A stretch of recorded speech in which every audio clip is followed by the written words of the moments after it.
राष्ट्रिय झण्डा ओढेर देश जलाउने देशद्रोहीप्रति यो नीति तथा कार्यक्रम आश्चर्यजनक रूपमा किन मौन छ? देश खरानी हुँदा र आफ्नै परमाधिपतिको मुख्यालयमा धावा बोल्दा नेपाली सेना राष्ट्रको प्रमुख रक्षक रहस्यमय ढङ्गबाट किन मूक दर्शक बन्यो? लिक्बु लेकमा अतिक्रमण हुँदा बेखबर त्यही सेनाले सुकुम्बासी बस्तीहरूमा किन परेड खेल्दैछ?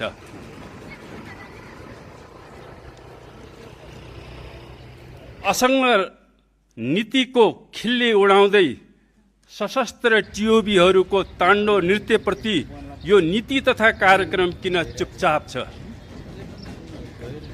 निरङ्कुश पञ्चायत ढाल्दा शहीद विद्यार्थीहरू गणतन्त्रका लागि लड्दा आफ्नो जागिर गुमाउने शिक्षक, कर्मचारी र पेशाकर्मीहरूको सङ्गठित हुने मौलिक अधिकार बलात् खोसिँदा यो नीति कार्यक्रमको घण्टी किन बज्दैन?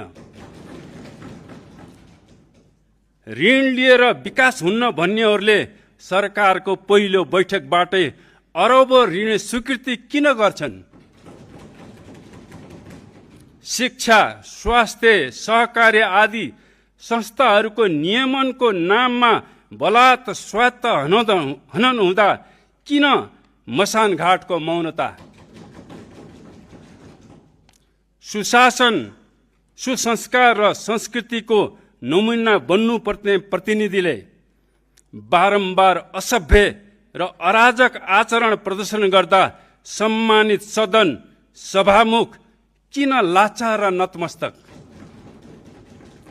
सम्मानित सभामुख महोदय, राजसभाले घोषणा गरेको 100 बुँदे बाचापत्र वास्तवमा सुशासन, स्थायित्व, दिगो शान्ति, समृद्धि, लोकतन्त्र र राष्ट्रियताको सम्वर्धनका लागि थिएन। ऐतिहासिक घटनाक्रमले अकाट्य रूपमा के साबित गर्यो भने त्यो बाचापत्र राजसभाको अधिनायकवाद स्थापित गर्ने डिजाइन थियो। त्यसले वस्तुतः नेपाललाई भयङ्कर दुर्घटनातिर धकिलिरहेको छ।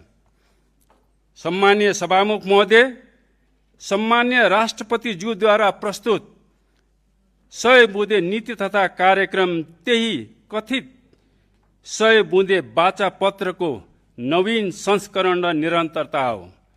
त्यसैले राष्ट्रलाई असाधारण सङ्कटबाट बचाउन यसलाई समग्रमा खारेज